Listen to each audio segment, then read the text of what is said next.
Olha, desde que o homem pensa para viver, se deu conta que no caso dele deve ter alguma coisa de errado. Quando ele compara a própria vida com o resto da natureza, percebe que na natureza tudo vive do único jeito que poderia viver. Na natureza, quando o vento venta, venta do único jeito que poderia ventar. Assim também a maré, o sapo, a girafa, tudo é do único jeito que poderia ser. Mas na hora que o homem olha para a própria vida, percebe que não tem nada disso. A cada passo a vida pode ser muito diferente do que ela é. A cada passo o homem faz escolhas, ele decide, ele delibera, ele joga no lixo vidas que decidiu não viver. Ninguém na natureza vive como o homem. Seria esquisitíssimo uma pera grudada na pereira decidir não cair. Está chovendo hoje, eu vou me sujar todo, é melhor deixar para cair amanhã. E a pereira é também esquizofrênica, diz, é melhor cair hoje, amanhã você vai se esborrachar, vai estar madura demais. E a pera diz, eu não quero cair, vão acabar me comendo, deixa eu ficar aqui. E essa é a história da pera que apodreceu na pereira. Você ouve e diz, essa história é ridícula, coisa de filósofo, pera quando tem que cair, cai e acabou. Mas eu tenho um filho de 23 anos, meu filho nasceu na França quando eu fazia o doutorado.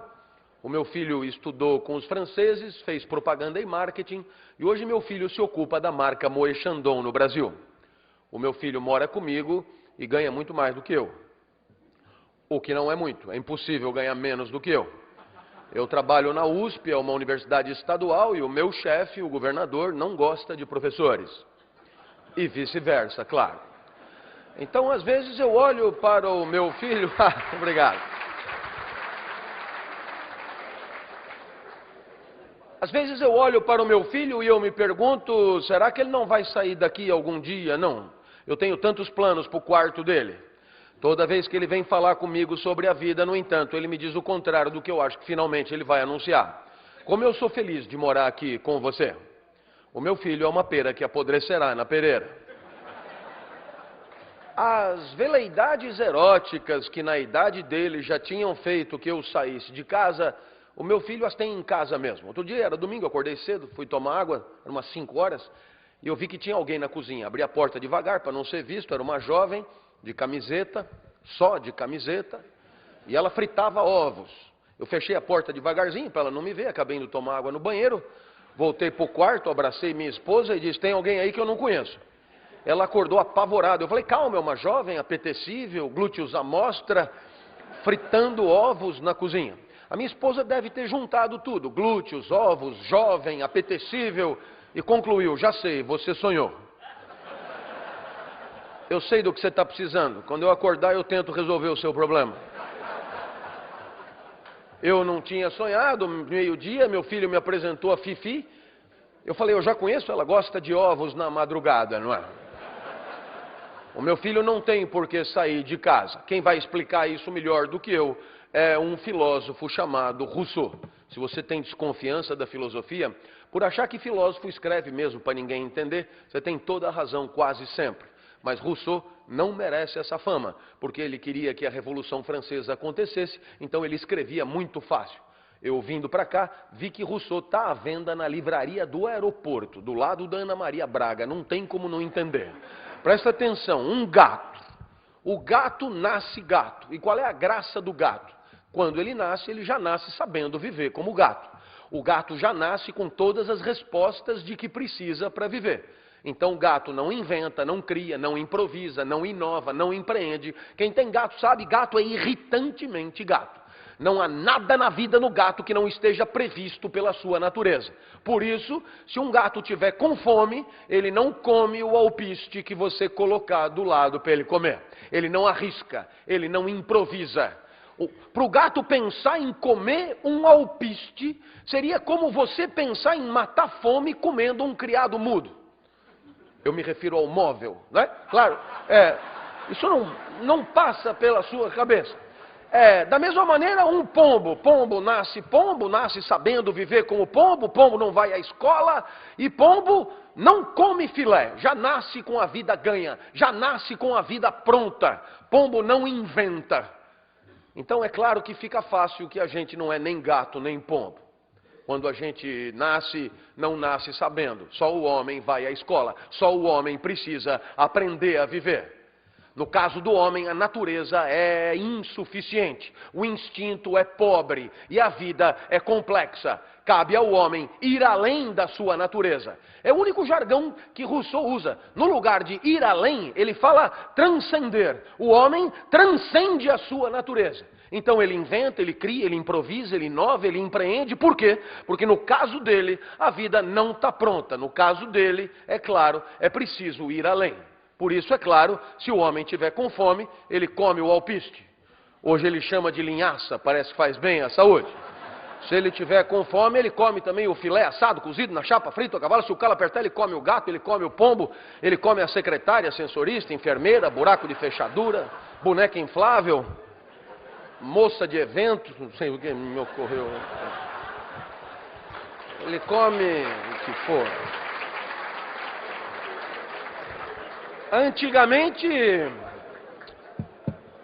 se dizia que o céu é o limite, mas o homem já furou o céu há muito tempo, deixando claro que para ele não há limite. Alguém então poderia se dar conta, é o que Rousseau tenta explicar, que a liberdade para escolher o seu caminho é o grande traço distintivo do homem em relação ao resto da natureza. E por conta disso, o homem sempre se considerou superior a tudo. As frases não mentem. Estamos a meio caminho entre os animais e Deus. Somos feitos à imagem e semelhança de Deus. Somos filhos de Deus. O que mais você quer? O homem sempre se achou infinitamente superior ao resto da natureza por conta da suposta liberdade. Uma espécie de privilégio de escolher o seu caminho, de escolher a melhor forma de viver. E, por que não, de conviver também. O problema é que na hora que você vai viver a tua vida de carne e osso, nem sempre é tão privilegiado assim ter que escolher o melhor caminho. As escolhas são complexas, às vezes trágicas. Escolher entre o bom e o bom é ruim. Escolher entre o ruim e o ruim é pior. A única escolha confortável é entre o bom e o ruim. Mas essa não é uma verdadeira escolha. Então, na hora de viver, a complexidade é grande, na hora de viver as escolhas são dramáticas, na hora de viver fica fácil perceber que essa liberdade nem sempre é um privilégio. Talvez sejamos mesmo condenados a ser livres. Ora, como é que a gente faz para escolher? Escolher implica atribuir valor às possibilidades. E como é que eu faço para atribuir valor às possibilidades de vida? Talvez a gente pudesse recorrer a um exemplo que todo mundo já conhece. O professor dá nota 8 a um aluno. E 8 é o valor da prova.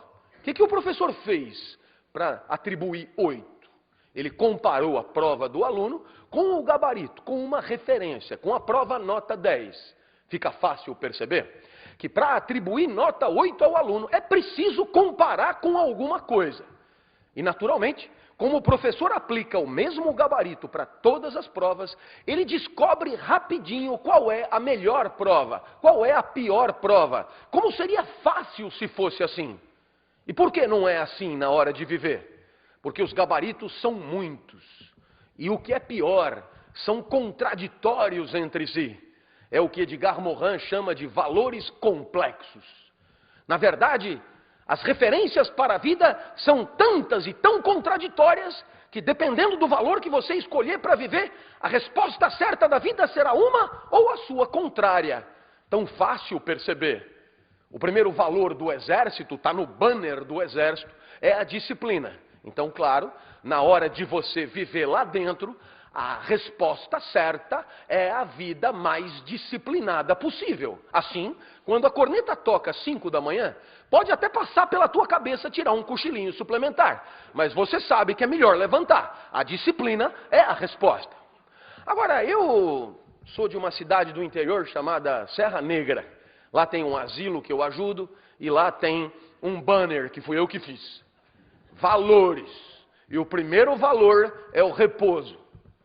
Lá, se alguma corneta toca, os velhinhos sabem que podem continuar dormindo. É melhor que descansem. Viu só? A disciplina manda levantar, o repouso manda continuar dormindo. E nesse momento alguém poderia levantar a mão, se não fosse tão constrangedor, e perguntar o que é óbvio: o que é melhor, a disciplina ou o repouso? Qual é a resposta certa? E esse talvez seja o momento para fazer um esclarecimento. Um professor de ética é o contrário de um guru. Um guru é aquele que vem, sabe-se lá de onde, sempre revestido de grande legitimidade, capital simbólico, e traz no bolso do paletó as respostas certas para a vida. Faça isso e se dê bem. O papel de um professor como eu é de mostrar que talvez essas respostas sejam todas problematizáveis, que talvez o problema seja seu. Talvez a vida e a liberdade seja o teu grande patrimônio, e eu não tenho por que decidir no teu lugar. Entre disciplina e repouso, o problema é teu.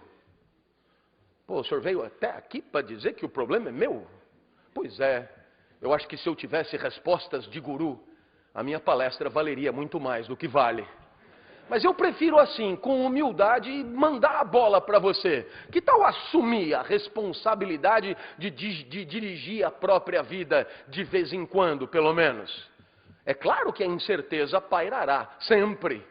A minha mãe me ensinou a confiar nos mais velhos, porque confiança é um jeito de viver, é um jeito de conviver, é uma referência para a convivência. Aliás, uma baita referência, né? Quem confia faz o quê? A definição, ela tem 11 séculos, né? Ela é de Tomás de Aquino, na Suma Teológica, o dobro da idade do Brasil. Uma definição que ainda é impecável. Quem confia tem certeza sobre coisas que não pode verificar. Claro que Tomás de Aquino devia estar pensando em Deus. Você tem certeza que ele existe, muito embora não possa verificar na hora que você quiser. Mas claro também que para a gente conviver bem, a gente precisa confiar em outras coisas além de Deus. Por exemplo, nos outros, no que eles dizem, no que eles fazem. Eu fui apresentado aqui como professor da Escola de Comunicações e Artes da USP, e ninguém me pediu o meu título. Eu falei que sou doutor em Direito em Paris, ninguém pediu o diploma. Eu falei aqui que represento o Brasil na Unesco, ninguém pediu a credencial. Você confia, não vai verificar. O cliente de um banco entra no banco, deposita o seu dinheiro, investe o dinheiro que sobrou. Risco que nós professores não corremos, nunca sobra. Mas você deve sobrar. Você entra e investe o seu dinheiro. Você não pode ver aquele dinheiro toda hora, na hora que você quer. Você confia, extrato igual dinheiro. Peguei o avião hoje de manhã para vir para cá. Não sei se isso acontece com você ou é só comigo, mas eu sempre olho para um avião e me pergunto, isso não tem por que voar. Sobretudo quando ele está no chão ali parado, você vai subir a escadinha, não tem por que voar. No entanto, eu entrei no avião assim mesmo. Eu não chequei as turbinas, eu não pedi diploma de pilotagem para o comandante, eu não nada, eu sentei, approchei, ele falou daqui 2 horas vamos chegar em Salvador, e eu confiei, porque não tem o que fazer. Mas é gozado. Fica óbvio que sem confiança a convivência é problemática. Mas a mesma mãe que me ensinou a confiar, me ensinou também a não aceitar nada de estranhos na rua quando eu ia criança para a escola. Ela me dizia, não fale com ninguém na rua, não aceite nada de estranhos. E naturalmente, a minha mãe também me ensinou a desconfiar. Porque desconfiança também é um jeito de viver. Valores complexos, confiança e desconfiança. Os dois a serviço da convivência. Professor, qual que é melhor? Eu já expliquei que o problema é seu. Pelo que o senhor falou, é melhor confiar. Eu não me lembro de ter falado nada disso. Não me tome por um tirano qualquer. Se o problema é seu, o problema é seu. A desconfiança também é bem legal. Afinal, quantos chifres você teria evitado se tivesse desconfiado mais? Quanto roedor de corda, quanto canalha, quanto vagabundo, quanto mentiroso, quanto ladrão, quanta gente que te rouba sistematicamente. Então, claro, a desconfiança ajuda a conviver, tanto quanto a confiança. Claro que a incerteza paira. E junto com essa incerteza, um sentimento típico de quem é livre para escolher a própria vida. Esse sentimento, desde Kierkegaard, a gente chama de angústia. A angústia te acompanhará. Professor, não é motivacional a palestra? Estava escrito no programa, palestra motivacional. A angústia te acompanhará. Porque a angústia acompanha todo mundo que tem que fazer alguma coisa com a vida e com a convivência e não sabe bem o quê. Por quê? Porque os valores são complicados, porque não há mesmo grandes certezas sobre o melhor jeito de viver e de conviver. E quando eu disse que a angústia te acompanhará, uma jovem, minha aluna, levantou o braço. Eu achei até que ela fosse polemizar. Eu achei até que ela fosse me dizer que a vida é bela e que eu era um fulano triste. Mas para minha surpresa, nada disso. Ela agradeceu pelo conceito. Obrigado pelo conceito de angústia, professor. É um sentimento que eu sempre senti, só me faltava o nome. Eu não sei nem se eu devia estar fazendo esse curso. Eu me pergunto o tempo inteiro, eu acho que eu sempre escolho errado. A angústia sempre me acompanhou. Eu sou mesmo angustiada. Obrigado pelo conceito de angústia. Achei esquisito. Jovem de capital estético elevado, tinha tudo para ter uma visão mais ingênua da vida, já entrou ali na universidade pública, não tem que pagar curso, não tem que nada, vai sair empregada provavelmente, aluna de jornalismo, tinha tudo para ter uma visão mais ingênua da vida, mas ela garantia a angústia sempre me acompanhou. Então eu desconfiei dela e pedi um exemplo. Professor, o meu namorado estuda engenharia aqui na frente, escola politécnica, ele faz mecatrônica. O senhor pode imaginar o tipinho, mas eu gosto dele.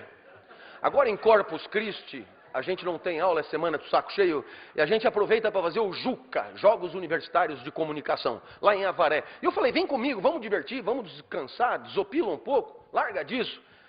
E ele não pôde ir. Estava fazendo um robô, estava terminando um robô, faltavam só 2 antenas assim para o robô ficar pronto, sem as antenas o robô não funciona. Vai você. Quando eu cheguei lá em Avaré, me dei conta rapidamente que o esporte era um pretexto muito sem vergonha daquele encontro. Não diga o que as pessoas estavam fazendo, sacanagem, professor. O que é exatamente sacanagem? É sexo, professor. Eu olhei para aquela moça e imaginei uma centena iguais a ela, em Avaré, fazendo sexo. E lamentei muito nunca ter sido convidado para esse tal de JUCA. O que sobra para mim hoje é festa de formatura, né? Sucesso eu faço com as avós dos formandos, né? Professor, assim que eu desci do ônibus, um rapaz se aproximou de sunga, musculatura saliente, muito diferente do meu mirrado mecatrônico. Não perguntou nem meu nome, já me propôs na lata uma cópula furtiva, uma bimbada mágica.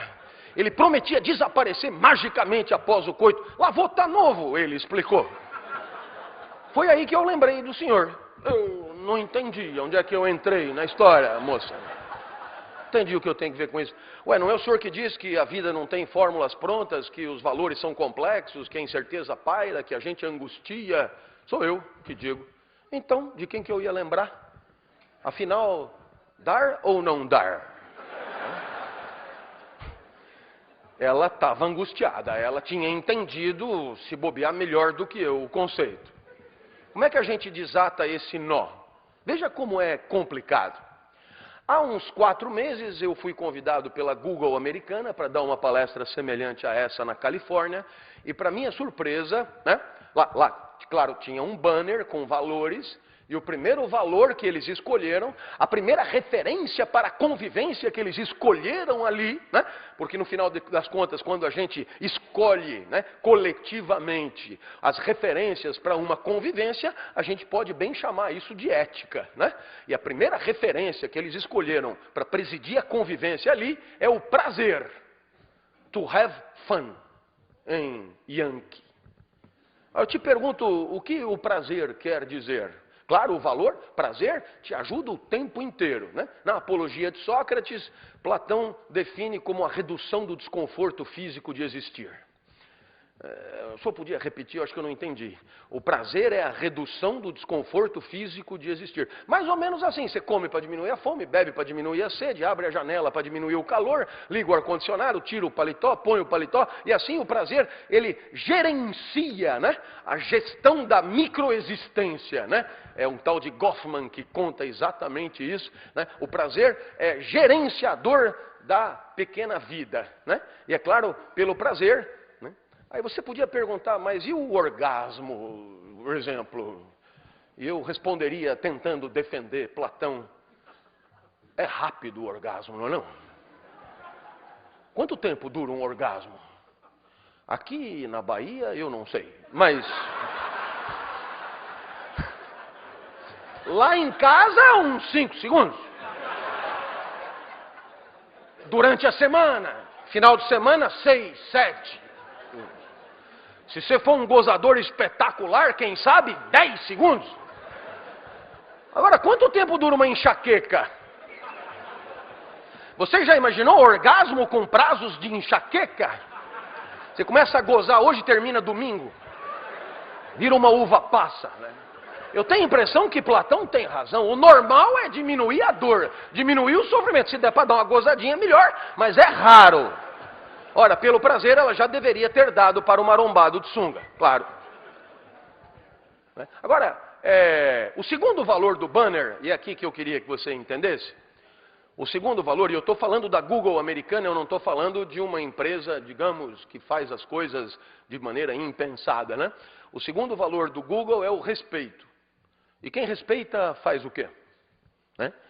Uma definição que eu gosto muito, o respeito é considerar o outro na hora de decidir a própria vida. Né? Quem respeita considera os afetos do outro na hora de deliberar sobre a própria vida. Respeitar você é dar palestra considerando tuas alegrias e tuas tristezas. Me parece uma definição super atrativa.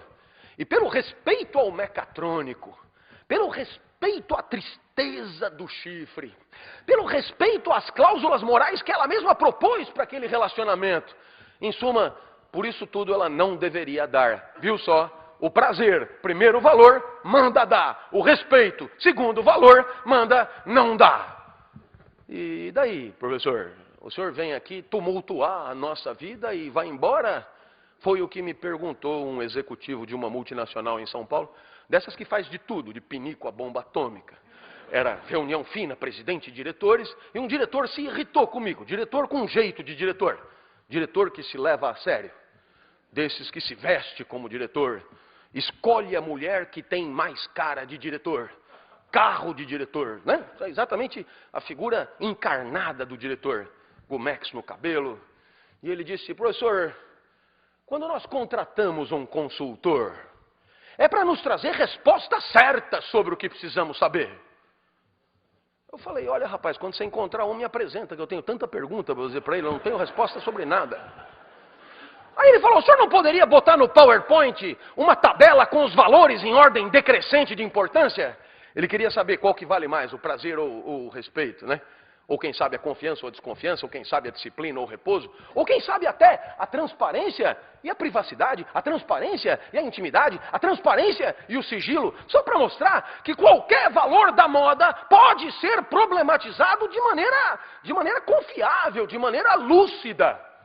Nada é absolutamente deglutível sem um espírito crítico.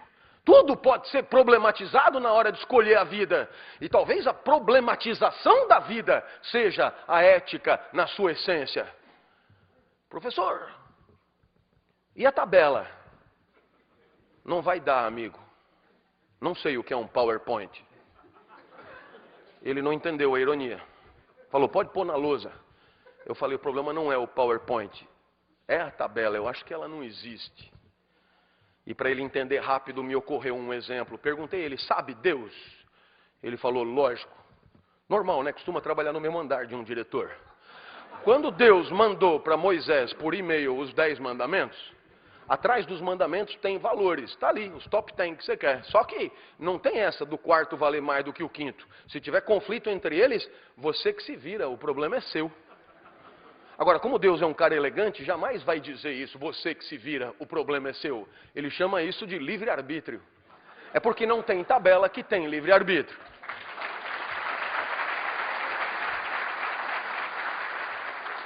O diretor ficou enfurecido. Desse jeito eu nunca vou ter certeza da melhor estratégia. Falei, vá. Como é que eu faço para acertar sempre, professor? Falei, foda-se um pouco, rapaz.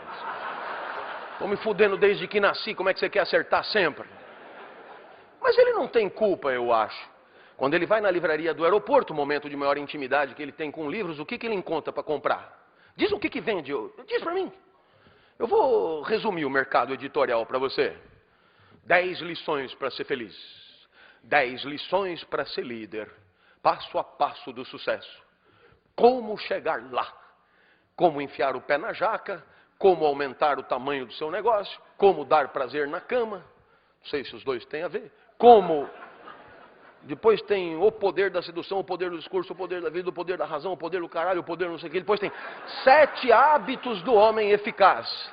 Depois tem outro livro, 7 hábitos do homem altamente eficaz, para homens com mais de 1,80. E depois, pasme, tem o 8º hábito, claro, porque os 7 primeiros mentiram e não deram conta da eficácia que prometiam. Se fossem só 7 hábitos garantidores de eficácia, seja lá para quem for, não haveria necessidade do 8º. Mas não, você continua comprando. E por que será?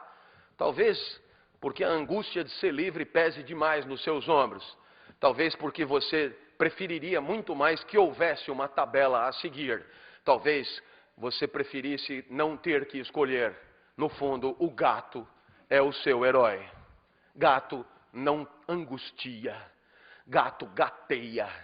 E você, nossa, a cada segundo, em dilemas, tendo que escolher o melhor caminho. Se você olhar bem para a cara de um gato, verá que ele zomba da sua cara. Tamanha a sua superioridade existencial. Gato não tem dúvidas, leva o seu caminho de forma única, como quer o executivo. Isso me faz lembrar do Muricy. O Muricy é o Muricy Ramalho. Já treinou clubes importantes, tem estado em decadência e agora se ocupa de clubes de importância regional só. O Muricy estava no Japão e deu uma entrevista excelente, como todas que ele dá. E num determinado momento ele disse, se o Santos fosse jogar contra o 15 de Jaú, eu punha 3 que sabem o que fazer com a bola, depois eu punha qualquer um que o Santos ganha, de qualquer jeito. Mas nós vamos jogar contra o Barcelona. E para jogar contra o Barcelona, eu não posso me dar o luxo de ter jogador moita no time. Jogador moita é jogador que não sabe o que fazer com a bola, jogador que tem medo de improvisar, medo de inovar, medo de fazer acontecer e surpreender o adversário. Jogador moita é jogador que se esconde atrás do beck, que está esperando o jogo acabar. Você sabe bem quem é o jogador moita. E rapidamente eu percebi que aquilo que o Muricy estava falando para o futebol vale para qualquer atividade. Até para a tradicional paquidérmica universidade. O Brasil, num entre as 30 melhores, no outro entre as 100 melhores, a melhor da América Latina, a melhor do Hemisfério Sul, a melhor disso, a melhor daquilo, talvez esteja faltando maconha nas outras escolas, talvez. No melhor quadro possível, a USP está em 28º do mundo. E aí você pergunta, professor, mesmo assim, o que falta para encarar Harvard, primeiro lugar em todos os rankings? E a resposta é a mesma do Muricy. Não dá para ter no time professor moita, pesquisador moita, gente que está esperando a aposentadoria chegar, gente que se arrasta, gente que repete protocolos, gente que faz sempre o mesmo, regido por uma tradição, como se o passado fosse determinante. Gente que não entendeu a soberania maior que é a nossa de fazer acontecer de forma sempre inédita, para encarar situações de vida sempre virginais e irrepetíveis. Talvez por isso seja difícil, porque o que mais tem ali é moita. Claro, temos que continuar vivendo. E evidentemente que na hora de viver, muitos são os critérios para fazer as escolhas. Os gregos, por exemplo, tinham certeza de que o universo é cósmico, ordenado. E tudo tem uma razão de ser para estar ali, uma espécie de papel, causa final, finalidade. Então o vento venta e ventando refresca, poliniza, a maré mareia, fertiliza, o sapo sapeia, engole mosca. E assim tudo tem um papel, teu intestino peristalta te permite evacuar. E aí, claro, onde estaria a vida boa? A vida boa estaria no ajuste, no encaixe da nossa particular existência nessa engrenagem cósmica e universal. Se conseguíssemos encontrar o nosso lugar, aquilo que Aristóteles chama de lugar natural, seríamos vento que venta. César Cielo nadando 50 livre, Arthur e sua argola. E quando você encontra o teu lugar de encaixe, Você vive uma situação que os gregos chamavam de eudaimonia e que nós poderíamos traduzir de maneira um pouco simples como felicidade. É bastante tentador, mas chega lá pela modernidade, o homem faz algumas descobertas que colocam essa teoria em questão. A maior delas é que o universo não é como uma televisão, onde tudo é complementar para a televisão funcionar, onde as partes participam do funcionamento do todo. Não, o universo aparentemente não é ordenado como uma televisão, ele é infinito e caótico. E aí, na hora de escolher a melhor forma de viver e de conviver, a bola vem para nós. Afinal de contas, se não dá para amarrar a nossa vida com a referência da ordem cósmica, temos que decidir nós mesmos o melhor jeito. É a diferença que você encontraria entre alguma coisa como os 10 mandamentos e a Declaração Universal dos Direitos do Homem. Deliberação nossa. E se você algum dia sonhou que houvesse algum tesouro subaquático ou supraceleste, a resposta certa da vida e da convivência, sabe que esse tesouro talvez esteja na nossa inteligência, na nossa capacidade deliberativa, na nossa capacidade de fazer da nossa sociedade um grande espaço público de debate, onde o melhor argumento possa surgir, onde a melhor tese para resolver problemas concretos da vida possa aparecer do debate, do contraditório, do enfrentamento. É claro que, como seria bom se fosse assim? Nós decidindo até onde eu vou e até onde você vai. Eu costumo dizer aos meus alunos no primeiro dia de aula, a primeira aula é obrigatória para você saber qual é meu jeito de ensinar, os valores que eu respeito para dar aula. Depois, você volta se quiser. Eu nunca vou checar a tua presença aqui. Agora, se voltar, volta para jogar o jogo. Volta para aprender a pensar, aprender a conviver, aprender a refletir sobre a convivência, objetivo maior de todo o curso de ética. A maioria volta, quase todo mundo volta. E ainda traz a mãe. Professor, eu voltei para casa, contei como foi a primeira aula, minha mãe não acreditou, trouxe para ela ver. Dá para ela entrar? Deixa eu ver a mãe primeiro. O que o menino queria mostrar para a mãe? Você poderia dizer, ele quis mostrar a aula. Não é possível, porque a aula que ele gostou foi a primeira aula que não se repetirá. Ainda assim ele veio, ainda assim ele saiu de casa, ainda assim ele motivou a mãe, ainda assim ele trouxe a mãe. O que ele esperava encontrar? Perceba que quando ele saiu de casa, ele tinha certeza que ia encontrar uma coisa que ele não podia verificar ainda. Chamamos isso de confiança no professor. Mas se ele confia no professor, ele confia exatamente no quê? O que poderia permanecer da primeira para a segunda aula? Você sabe que os franceses chamam sustentabilidade de durabilité. Eu acho essa tradução ótima, essa inversão. É ótima porque durabilité ajuda você a entender que no final das contas, num mundo onde só se fala em inovação, sustentabilidade tem a ver com alguma conservação. Agora, nem tudo que devemos conservar, não é? Nem tudo que existe deve ser conservado. Mas no caso em questão, o que o menino esperava que fosse permanecer da primeira para a segunda aula? Talvez os valores do professor.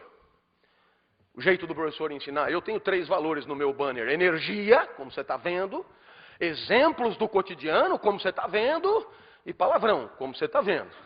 Não dá nenhum banner. São esses 3. Se gostou, volta. Se não gostou, pode aprender ética em qualquer lugar, ler nos livros, procurar os professores, etc. Não precisa voltar. Mas o menino trouxe a mãe.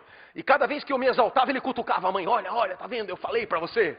E os dois encontraram o que vieram encontrar. E tem que me agradecer. Afinal de contas, a confiança no professor é o resultado da fidelidade que o professor tem aos seus próprios valores. E isso você poderia aprender, porque isso é muito legal. Afinal de contas, fala-se tanto em confiança, sem perceber, que confiarão em nós na exata medida em que formos dignos desta confiança, quer dizer, costumemos respeitar, ser fiéis aos valores que são os nossos.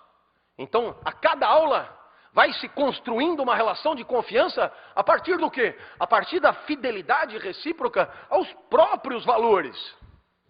É claro que é tentador ser infiel. É tentador ser infiel porque existem sempre circunstâncias de sopetão inopinadas que prometem ganhos de circunstância por conta de uma infidelidade. Você sabe disso? Eu me lembro de uma senhora da Liga das Senhoras Católicas. Minha aluna de terceira idade na universidade me ligou e disse: professor, eu assisto a sua aula há muito tempo, queria lhe propor que o senhor dá uma palestra de ética, eu vou cobrar caro e o dinheiro vai para as crianças com câncer. Eu falei: legal, pode fechar, está marcado. Aí ela disse: só mais uma coisinha, o senhor sabe, não é nada pessoal, eu adoro você. Mas eu tenho umas amigas mais idosas do que eu, e eu pensei: nossa. Então, não dá para dar uma maneirada? Não custa nada. E eu falei para ela: lógico que custa. Pensa comigo. Quem é que vai comprar os ingressos? Quem é que vai ajudar as crianças? Ah, é todo mundo que adora o senhor. Vai bombar, tenho certeza, vai bombar. Legal, e o que essas pessoas têm o direito de esperar de mim? Ah, que o senhor seja como o senhor sempre foi. Então, será que essas pessoas esperam que eu dê uma maneirada? Não, eles não. Eu estou falando só das minhas amigas. Não, mas seria uma traição horrível. Eles vão pagar para ajudar as crianças para me assistir e de repente vão encontrar ali alguém sem tesão, sem ânima, sem vontade e sem palavrão. É uma traição maior para todos aqueles que curtem o meu jeito. Claro, aqueles que me detestam e aos montes não precisam vir, né? Estão dispensados de me encontrar eternamente, se quiserem. Ah, professor, não custa nada. Custa sim, dona. Avisa lá suas amigas higienizadas. Se quiser ajudar as crianças com câncer, vai ser com caralho e tudo. Eu nunca falei tanto caralho numa palestra como naquela. Eu só vi as velhotas se acomodando na cadeira. Mas depois do quinto caralho, eu acho que se afeiçoaram, porque pediram outra. Professor, não vai esquecer do caralho. Tem certas coisas difíceis de deixar em casa, dona. Os valores, por exemplo. Eu espero que você tenha entendido que no final das contas, os teus valores são a tua identidade, aquilo que você oferece para te definir. Vamos imaginar que você encontre alguém num bar, você está num momento de entre-safra amorosa, encontra alguém, esse alguém meio que começa a conversar com você, mas para continuar ali você precisa contar para ele quem você é. E eu pergunto, você já parou para pensar o que é que você costuma dizer para dizer quem você é? Aquilo que os psicólogos chamam de discurso identitário. O que é que você conta para o outro para dizer quem você é? Você poderia começar assim: eu sou um espaço de mitoses e meioses. Eu sou neurônio que sinapseia, eu sou sangue que circula, eu sou joelho que dobra, intestino que peristalta. E você não está mentindo, mas não é isso que você fala. Porque não é isso que a pessoa quer saber. Não é isso que ela precisa saber. Então, o que é que você fala para dizer quem você é? Você conta, na verdade, o que você fez da tua vida. Você conta as tuas escolhas. E quando você conta as tuas escolhas, você, na verdade, está contando também os critérios que você costuma usar para escolher a vida que leva. No final das contas, são os valores que definem você. E permitem que aquela pessoa, a partir dessas informações, possa decidir entre ficar ali ou cair fora. O teu discurso identitário é de índole moral antes de qualquer coisa. Eu costumo dizer que sou professor. Isso desperta ternura nas mulheres. E ternura é pena mesmo, né? E quando eu digo que é de ética, a ternura aumenta muito. Você percebe que se você conta os valores para dizer quem você é, eu, por exemplo, costumo rapidamente dizer que comecei a minha carreira como profissional do direito, prestando concurso em Brasília e trabalhando no Senado, escrevendo leis, e depois larguei tudo para ser professor. É claro que essa opção que eu fiz, ela é absolutamente rica para informar para todo mundo qual é a minha praia, qual é a minha identidade. Então, é claro, da mesma maneira que nós, pessoalmente, nos apresentamos a partir dos nossos valores, quando fazemos parte de uma empresa, de um grupo, de uma instituição, essa necessidade é ainda maior. Se você não sabe o que é a USP, olha para mim. Eu estou totalmente alinhado com a universidade. Acabei de fumar um beck. Pode olhar para mim. Por quê? Porque, na verdade, eu ajudei a definir os valores da empresa, da instituição, do coletivo. E sou o primeiro a defendê-los. E você poderia me perguntar assim: por que, professor, eu tenho que zelar pela identidade da empresa onde eu trabalho? Por que eu tenho que defender os valores? Por que eu tenho que lutar para que as pessoas saibam quem é a empresa? Qual é o jeito dela? O que eu vou ganhar com isso? Eu queria deixar claro para o senhor, eu só penso em mim. Eu só penso no meu próprio ganho. Eu só penso na minha carreira. Né? E eu responderia: eu conheço você. Você é assim mesmo, incapaz de ter afetos pelos colegas, incapaz de ter afetos pela instituição que te deu abrigo. Você é assim mesmo, escrotinho, eu conheço você. Pois eu posso te garantir que você, que só pensa em você, deveria ser o primeiro a lutar com unhas e dentes para defender o patrimônio moral da empresa, os valores da empresa, para que todos possam saber com clareza o que aquela empresa é e o que ela não é. Você deveria ser o primeiro. Eu não entendi, eu não tenho nada com isso. Tem sim. E eu vou te explicar no popular. E vou te explicar no meu caso. Quanto mais as pessoas acharem que a USP é do caralho, vão achar que eu sou do caralho também, porque dou aula lá, não é? Ah, é, no seu caso sim. Então, escrotinho, no seu caso também. Porque você conta o lugar aonde trabalha entre as 3 primeiras coisas que você diz num bar, para te definir.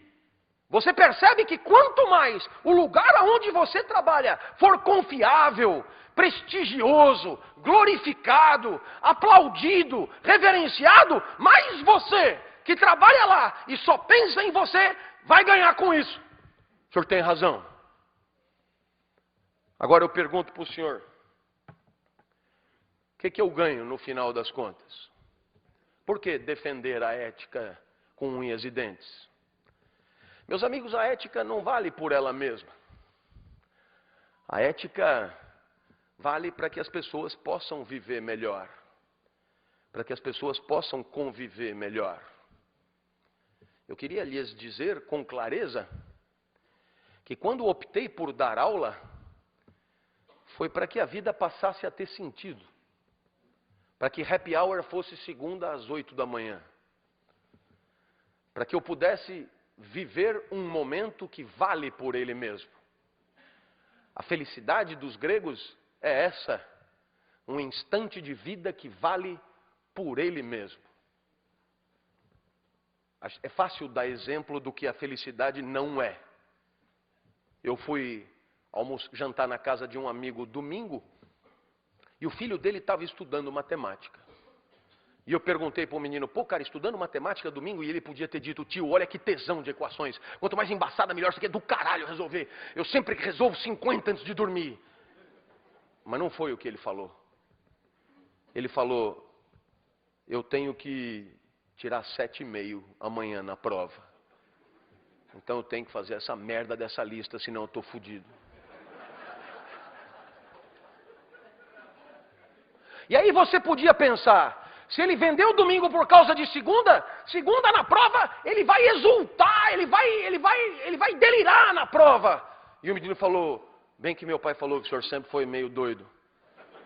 Eu só preciso tirar 7,5. E eu falei: 7,5 para quê? Ele: para passar de ano, ué.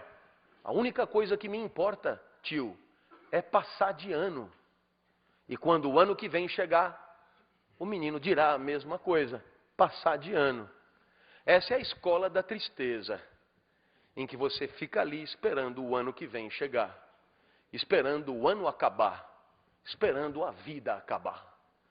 A escola da tristeza é ótima, na verdade, porque ela prepara o profissional.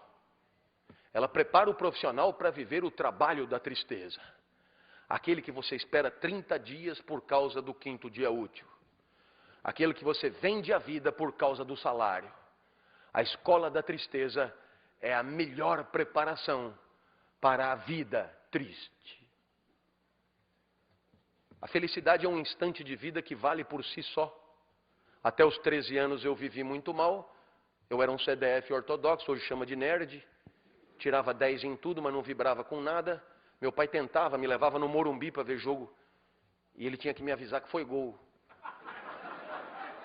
E aí eu vibrava para ele não ficar chateado. E ele, dos caras, caralho, cala a boca que nós vamos apanhar. Meu pai também me levava em escola de arte, né? Argila, pintura, guache, origami. Origami é o pior de todos. Uma folhinha de papel, 600 dobras na ordem certa. E aí tem um passarinho que você chucha no rabo, ele abana os dados. Se você errou uma dobra, fudeu o passarinho. E eles ainda chamam de passarinho da felicidade. A mulher chamou meu pai com uma semana e disse, olha, com seu filho aqui são 4 tipos de aluno. Super talentosos, que adoram isso aqui, outros que não têm tanto talento, mas também adoram isso aqui, outros que não têm talento nenhum, mas estão aí se divertindo, e o seu filho, ele não é daqui, pode levar ele embora. Aos 13 anos, o professor de geografia entrou, disse que não ia dar aula. O curso seria só de seminários, e para mim caiu o petróleo. Então, eu me preparei, e chegou o meu dia, subi no palquinho dos jesuítas de São Paulo, olhei para a classe, aquilo estava coalhado de gente. Comigo não tinha bullying, gostavam de mim. Conversar comigo era como ir ao zoológico, uma experiência diferente. Veio gente de outras classes para assistir. Aquilo, gente de pé. E pela primeira vez, ouça-me, pela primeira vez foi legal estar aonde eu estava. Pergunto, é preciso ser filósofo para entender o que os gregos chamavam de felicidade? Eu vou repetir, foi legal estar aonde eu estava.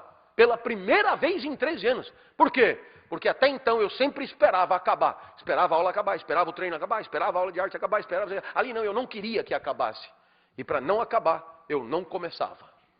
E olhava para todos. Esse cara é mais doido do que eu imaginava. O professor se irritou, o senhor engoliu a língua, eu tive que começar. E cheio de entusiasmo, falei tudo o que eu sabia em 15 minutos. E um amigo levantou a mão e disse, professor, deixa ele continuar falando, é tão legal o jeito que ele fala. E o professor disse, ele tem 50 minutos para falar, ele que fale. E a bola veio para mim. A bola do Muricy veio para mim. Quando a bola vem para você, e aí, velhinho, vai viver como? Você é livre, decide. Eu não sabia mais nada para dizer. Se eu fosse respeitar a geografia, eu tinha que dizer, eu não sei mais nada. Mas o meu corpo dizia, 13 anos de uma vida de merda, agora que tá do caralho, não sai daí. Mas eu não tenho mais nada para dizer, inventa qualquer porra, mas não sai daí. Então eu decidi inventar sobre o petróleo. Lembrei do meu pai. Meu pai nunca passou na porta de uma faculdade. Mas o meu pai dizia coisas que depois eu encontrei na mais sofisticada filosofia. Tem um filósofo chamado Nietzsche, que escreveu um livro dificílimo chamado Assim Falava Zaratustra. E o Zaratustra tem uma hora que ele diz mais ou menos assim. Leva o tempo que for para perceber qual é a tua praia. Leva o tempo que for para perceber qual é o teu lugar. Mas depois que você descobriu, não recue ante nenhum pretexto. E o meu pai dizia, para trás nem para pegar impulso. E sempre com carinho. Isso. Aplaudir. E depois sempre com carinho, seu bosta. Eu lembrei do meu pai e comecei. Até aqui eu falei das diversas bacias petrolíferas pelo mundo, está no livro de vocês, eu não vou me estender. A partir de agora eu vou tratar de um outro tema mais fino, mais sofisticado, que é a qualidade do petróleo. Tem petróleo bom e tem petróleo que não presta. Anotem porque vai cair no vestibular. Eu olhei para trás e vi que o professor arriou os óculos, velho. Eu tive medo, mas eu lembrei do meu pai, seu bosta. Ali não podia mais voltar, então eu me empertiguei mais e comecei. Todo mundo sabe que o melhor petróleo do mundo é o petróleo da Romênia. Começaram a anotar. Então eu me animei e disse do norte da Romênia, claro. Região da Sildávia, que eu tirei das aventuras de Tintim. Eu olhei para trás e vi que o professor balançava. Ele devia estar pensando, eu não sei porra nenhuma disso, esse cara não pode estar zoando com a minha cara. Eu vi que era hora de quebrar ele, para aproveitar a fragilidade. Eu falei, o senhor sabia disso? Ele assustou e disse, não sabia. Eu falei, anota para aprender alguma coisa.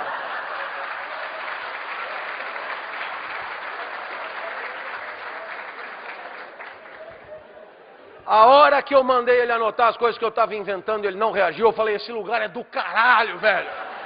Eu não precisava me lembrar de nada, eu inventava tudo. A minha aula melhorou demais. Falei de petróleo em Fernando de Noronha, no Bananal, em Madagascar. Foi um show. Terminou a aula, aplausos copiosos. E um menino levantou a mão e disse, professor, eu tenho uma sugestão que eu acho que é de todos. Deixa ele dar todos os seminários. E o professor disse, mas ele só estudou sobre o petróleo. Eu falei, quem falou?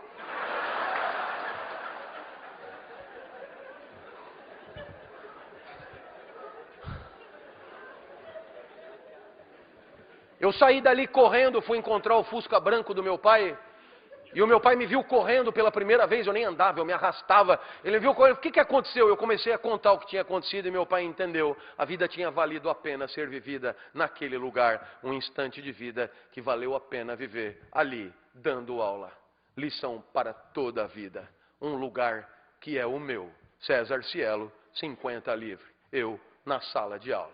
O senhor se acha? Não é uma questão de dar bem aula. Questão de ser feliz dando aula é outra coisa. É quando vale a pena estar ali, mesmo que não tenha salário, mesmo que não tenha aplauso, mesmo que não tenha recompensa, mesmo que não tenha nada, como de fato não tem. O que eu vou fazer se a vida só é boa ali, dando aula, com um monte de gente assistindo? E você dirá, professor, e essa felicidade que o senhor fala para o senhor é o quê? Eu poderia terminar aqui a minha palestra com essa para você. Existe uma coisa que é a alegria. Alegria é quando você ganha potência de agir. É Spinoza que define. Passagem para um estado mais potente do próprio ser. Eu acordo de manhã, a minha energia para viver é muito baixa. Acordei hoje às 4, por exemplo. Eu sentei na cama e lembrei. Cumbica, Salvador, Cumbica e USP ainda. Falei, nossa, velho.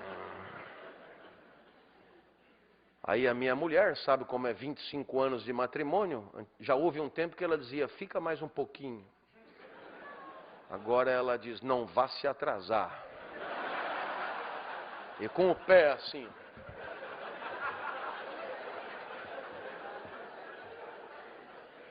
Fui no banheiro, tomei banho, melhorei um pouco, tomei um café, melhorei um pouco, saí, melhorei um pouco. E normalmente eu vou para a USP, quando eu chego na USP, eu adoro. Começa a chegar os alunos, eu adoro os alunos. E aí eu começo a dar aula e eu adoro a minha aula. Eu lamento te dizer isso. Parece um pouco arrogante, mas o que eu vou fazer? Eu adoro o meu jeito de falar. Eu poderia me ouvir eternamente. É impressionante como eu entendo quando eu explico. Então, às 10 horas da manhã, eu estou em cima da mesa gritando. E você perguntará, o que aconteceu entre 5 e 10 da manhã? Resposta de Spinoza, alegria, passagem para um estado mais potente do próprio ser. Do próprio ser. Claro que não é sempre assim. 10 horas da manhã, abre a porta, é a mulher do departamento, secretária, a mulher medonha. E ela diz, os outros professores estão reclamando que o senhor grita muito. Pergunto, para onde foi a minha potência de agir? A isso chamamos tristeza. Passagem para um estado menos potente do próprio ser. Eu espero que você tenha entendido. Você vai pelo mundo, tem coisas que te alegram, tem coisas que te entristecem, e a tua potência vai numa senoide subindo e descendo. Impossível só se alegrar. Ninguém consegue se alegrar com o gol do Brasil e com o gol da Holanda. Com o gol do Brasil e com o gol da Argentina. Não, a tristeza, obviamente, faz parte da vida. Para haver alegria, tem que haver tristeza. É óbvio que eu disse do próprio ser, porque não tem uma fórmula que dê para todos. E não tem uma fórmula que dê para você pro resto da vida. Porque amanhã você é outro e o que te alegrou hoje pode não te alegrar amanhã. Você vem pela estrada e para, vê lá Rancho da Pamonha, você está verde de fome, come a primeira pamonha te alegra fudidamente. Pamonha e você tudo a ver. Pamonha do caralho, velho. Aí você comete um erro a não cometer, fazer da pamonha um ídolo, fazer da pamonha uma qualidade de vida, uma lição de autoajuda, e pede a segunda pamonha, já vai te alegrar menos. Porque o comedor da segunda pamonha já não é mais o comedor da primeira pamonha. Já tem menos fome, mais glicemia no sangue, etc. Mas você é fiel à pamonha, pede a terceira. Quando chega na 10ª, você tem que parar. A mesma pamonha que te alegrou vai te matar. Você, né, já virou um suco de milho, na verdade, teu sangue. O que vale para a pamonha vale para qualquer coisa, para o matrimônio, por exemplo. Quase sempre a lua de mel é a primeira pamonha. Depois de 5 anos você não aguenta mais comer pamonha. Aí você começa a querer comer um curauzinho. Mas se você achar que o curauzinho é a solução, tem dia que o curauzinho não tá bom. Talvez por isso a vida que vale a pena seja essa. Uma felicidade assim. Um instante de vida que você gostaria que durasse um pouco mais.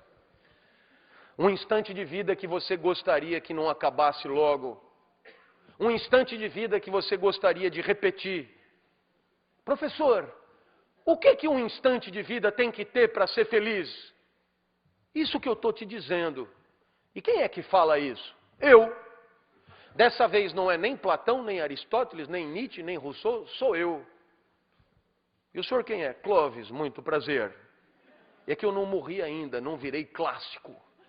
Mas ainda assim, eu tenho o meu palpite para te dar.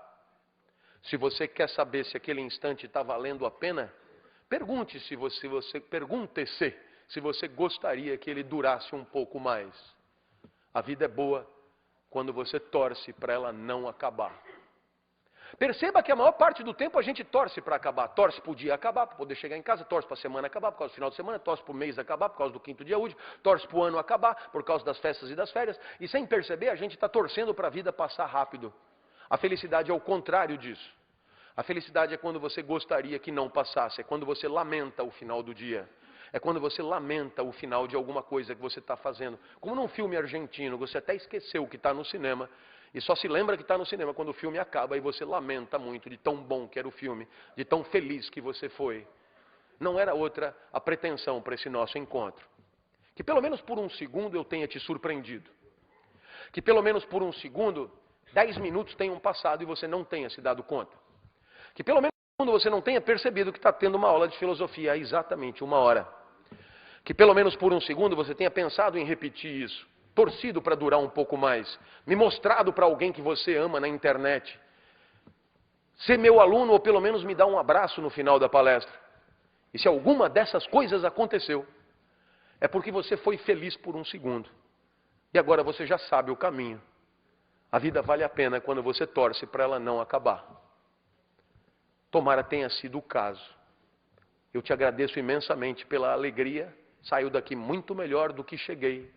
Tomara eu tenha dado causa à tua felicidade em um segundo. Porque para nós, discípulos do pensador e do filósofo Cristo, ser causa da felicidade de alguém por um segundo é a única meta verdadeiramente digna de ser perseguida. Tomara eu tenha alcançado. Muito obrigado e até a próxima, se Deus quiser. Obrigado.